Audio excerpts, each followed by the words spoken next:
Hi everybody, this is Rebecca Lynn Barkley, aka BooBuck187. This is my review for a day, and today's review, ladies and dudes, well, my friends, I want to let you know this. I'm sorry I took so long to do this brand new list that I haven't done yet, but now it's finally here.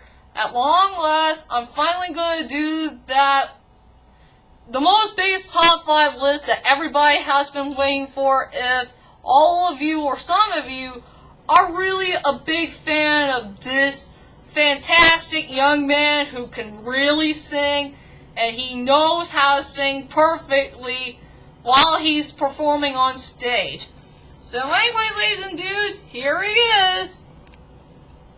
The guy I really want to do for today's list is the top 5 most strongest points of Ramin Karimloo. And I will say that Ramin Karimloo is one of the best singers out there in the 21st century.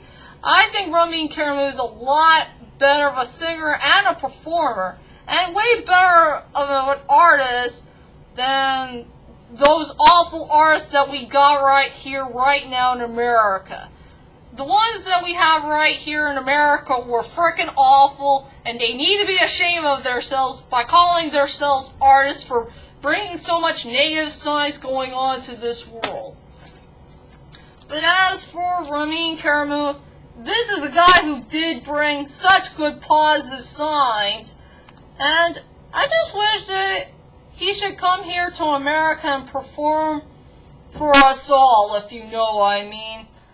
So, anyway, without further ado, ladies and dudes, here's my top 5 most strongest points of Ramin Karimloo. And that's him right here as the Phantom. So let's get on with the list. Number 5 goes to his storyline. I will say that his storyline was pretty darn well done, and such a good positive way. It's a story about a boy who has really big dreams that one day he wants to perform on stage, to what type of plays that he really wants to do. And I guess one of his biggest dreams is to become the next Phantom for the legacy or the histories of the Phantom of the Opera, if you know what I mean. So yeah, I will say the Ramin Karimloo storyline was pretty darn good. I only seen it a few times on YouTube, and I still have it somewhere around in my Love Never Dies video in my playlist. I will say one of the most biggest surprising moments about Ramin Karimloo's storyline is when he was pretty young, when he saw one of the Phantom of the Opera shows. He met Coleman Wilkinson, and I guess they got something in common, if you know what I mean. So yeah, Ramin Karimloo met one of the most greatest fans of all time, and he dreams that he will become a Phantom of the Opera, just like Coleman Wilkinson. And yeah, Coleman Wilkinson and Ramin Karimloo met each other again in the later on life of Ramin Karimloo's chapter. I mean, yeah, I love Coleman Wilkinson. He's a really awesome singer and a good performer. So yeah, I will say Ramin Karimloo's storyline was pretty well done and very positive, very clean, very simple. And I wasn't that surprised that he is also a happy married man, and he has a couple of kids, if you know what I mean. So I will say his storyline was pretty good, and it deserves to be at number 5. Okay, for number 4, we'll have to be a tie between his acting or his good looks and charms. So anyway, for number 4 is his acting or his good charms. I will say both of his acting and his good charms really did fit Ramin's personality and attitude pretty well. Every time he performs, oh, Ramin Karimloo, I can't stop looking at his good looks and his charm. I really love his black hair, his gorgeous eyes. He has a very handsome face. And sometimes, there are some times where Ramin has a passionable way for his character, whichever he plays. And sometimes he has a bit of cockiness in his performance. Anyway, it's hard to say about what I love about him at the number 4 spot. Do I love his acting or his good looks and charms? Either way, I really love both. So, it's hard for me to say this, and I decided to put it at the number 4 spot. And for number 3 is I'll show you a picture of, here we go.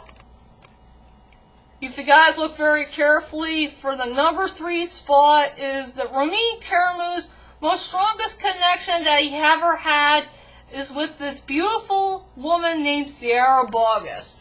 I will say that Ramin and Sierra's storyline was pretty darn well done too.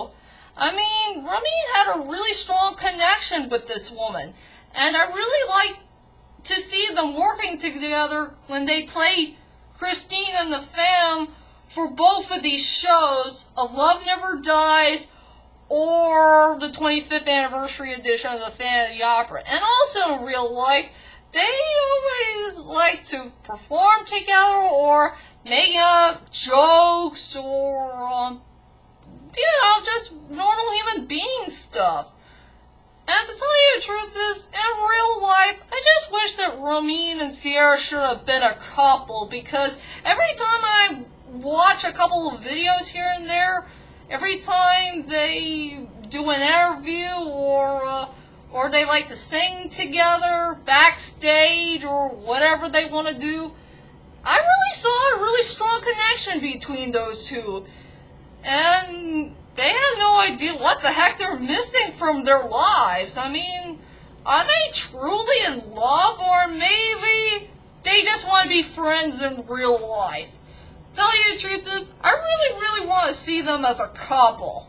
I mean, if they'll ever hold hands and tell them how much they love each other, and maybe they'll have a real life kiss. Well, not when they play the Fam Christine, if you know what I mean. So yeah, I just wish that Ramin and Sierra were a couple. But this is one of the best, strongest points about Ramin Karimloo's career is working with Sierra Bogus. And they do a whole lot of stuff here and there when they are not playing with the Fam or Christine, if you know what I mean. So to cut this short, I decided to put their relationship at the number 3 spot. Okay, for number 2 is also one of the most best, strongest points about Ramin Karimloo's career and his life. And it's all about his singing. I mean, Ramin Karimloo has one of the best voices I have ever heard in my life. I mean, his voice was definitely top notch. I mean, he was a fantastic singer. I mean, he sang really well for both Love Never Dies, Les Miserables, and the Phantom of the Opera. He did a fantastic job. But I will say that his best singing for one of the plays that he has done is the 25th anniversary edition of Les Miserables and Love Never Dies. I think those 2 out of 3 good performances that he did were definitely the best, top notch. I mean, his singing was very good. It's very strong. It's very passionable. Well, let's just say his voice is pretty darn strong, and he has one of the best voices out there. It's really hard for me to say about it. But anyway, his singing deserves to be at number 2. And finally, the number 1 most strongest point of Ramin Karimloo, something that I really loved him the best, is, I guess you already know what it is. Right here. For what I'm pointing. So, for the number 1 most strongest point of Ramin Karimloo is when he dresses up as the Phantom. And to tell you the truth is, seeing Ramin Karimloo as a Phantom is definitely one of the most strongest points I have ever seen in his lifetime and his career.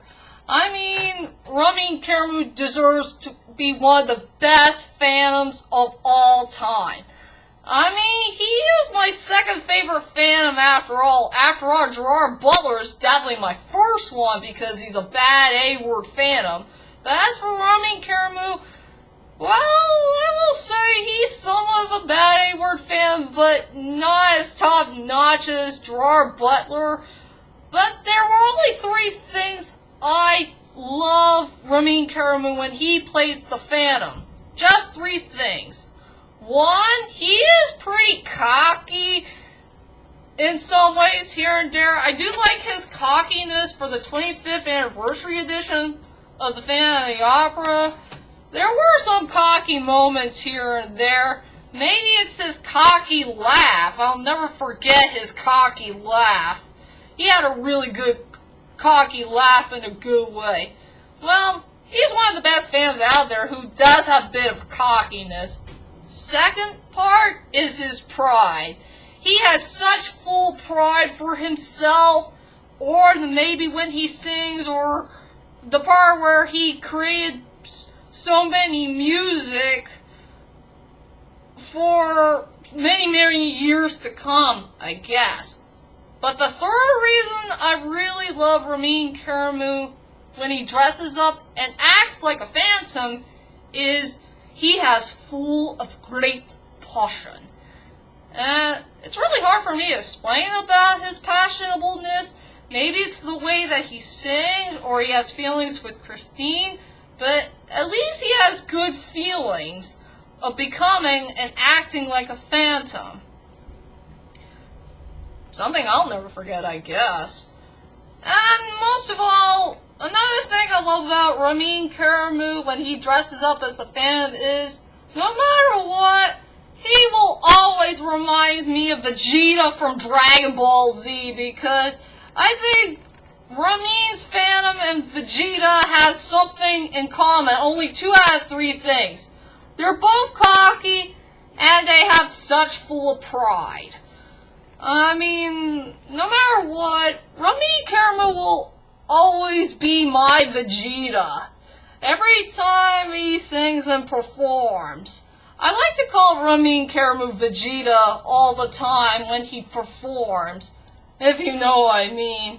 So anyway, Ramin Karimloo dressing up as the Phantom deserves to be the #1 most strongest point of this wonderful man.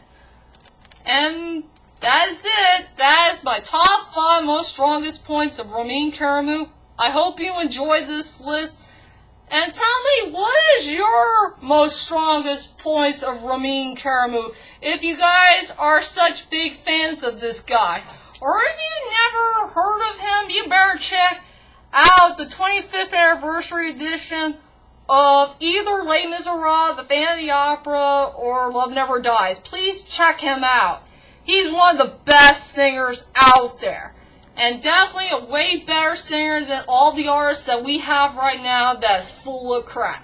And tell me, what are your most favorite, strongest points of this man? Whatever it is, leave a comment there and let me know. And also, join me next time for my next top 5 list to come, as I do my top 5 most respectful movie characters of all time. And I need some movie characters out there we can give a whole lot of respect for, if you know what I mean. So, be prepared for my next list, and I will see you all later. Sayonara.